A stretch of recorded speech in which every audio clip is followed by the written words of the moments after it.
ఎన్కౌంటర్కి ముందు నిందితుడు రియాజ్ కింద నేల మీద పడుకుని ఉన్నాడు.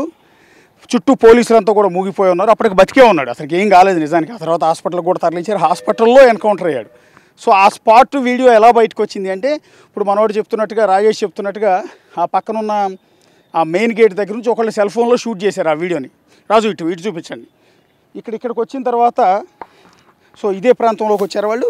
ఇక్కడికి వచ్చిన తర్వాత పోలీసులు దొరికిపోయాడు. ఇదే ప్రాంతానికి వచ్చాడు. ఇక్కడికి వెళ్ళి కొద్ది ముందుకు వచ్చినాక ఇప్పుడు మనం ఆ వీడియోలో చూస్తున్న బ్లూ కలర్ షెడ్ ఏదైతుందో ఆ షెడ్ నుంచి ప్రజెంట్ అక్కడ ఇప్పుడు లారీ పక్కకున్న ఒక రోడ్డు చూసాం సార్. ఇప్పుడు ఆ రోడ్డు పక్క నుంచి మనం వెళ్తున్న ప్రాంతం అది. ఈ స్తంభం ఎదురుగా కనబడుతున్న స్తంభం ఏదైతుందో ఆ స్తంభం దగ్గర వాళ్ళంతా రౌండప్ చేయడం జరిగింది. ఆ స్తంభం ఇక్కడ ఇది సార్. ఇప్పుడు మనం వీడియోలో చూస్తున్న చెట్టు ఏదైతే అడ్డం కనబడుతుందో ఇది ఆ చెట్టు. ఇది వాళ్ళు రౌండప్ చేసిన ఏరియా.